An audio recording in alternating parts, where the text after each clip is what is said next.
Hey Zanies, welcome to the round 22 review. Didn't do a live one, was in the rooms post-game, so that'll be up either tonight or tomorrow. Chatted to Naz, which was great.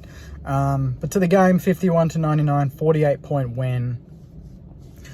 To be honest, for 2.5 quarters, it was pretty hard to watch. It was not the greatest game. There've been a lot of really exciting close games for the round, and this wasn't really one of them. Not that many people thought it would be.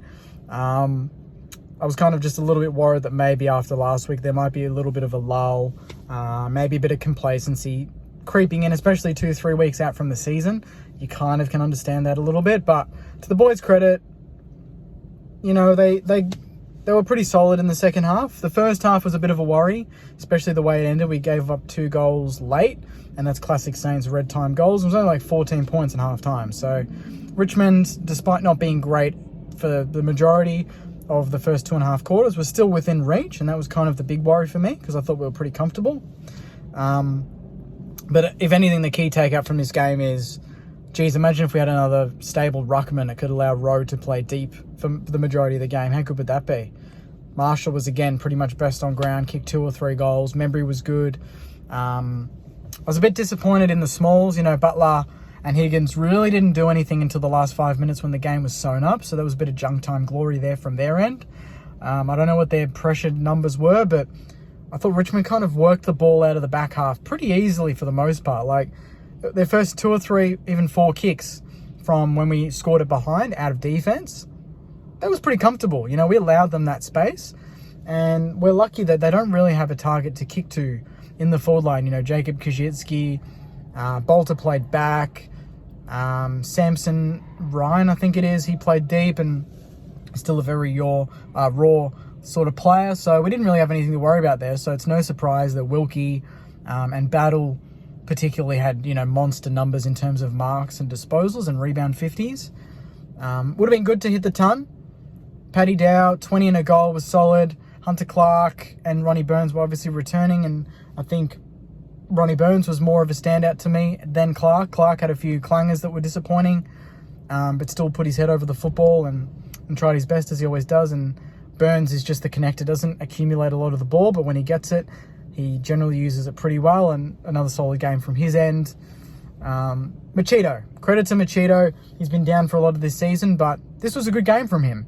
First quarter was very good. He was one of the top-ranked players on the ground, and looked for, a bit more confident in his marking ability.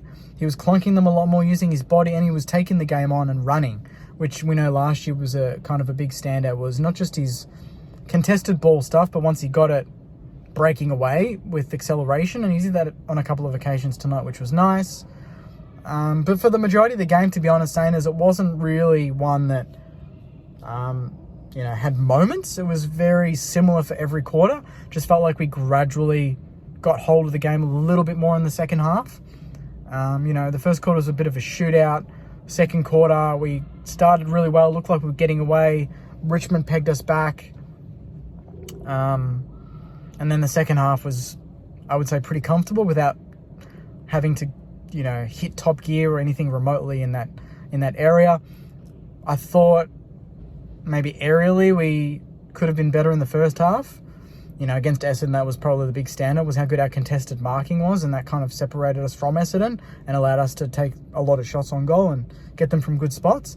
Whereas this week, we didn't really get that in the first half, but in the second half, you could see Sharman clunking a few and still, backed himself up as the best set shot we've got.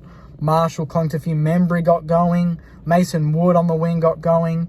Battle and Wilkie down back were marking everything. So it was a matter of, when, not if, and when we would, kind of burst Richmond's bubble.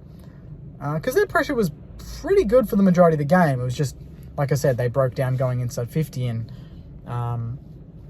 we had many opportunities to capitalise on that. We did in the first half, but late in the game, we certainly didn't.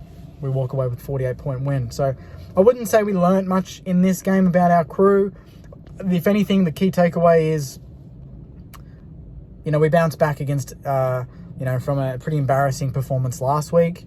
And that was a key thing for me, was how do we respond after coming off a couple of good games, a couple of big wins, and then getting spanked ourselves. what's this going to do? Are we going to be mentally fragile? Are we going to be able to bounce back and play some solid football and kick a good score? And in the end, kick 99 points, no problem there.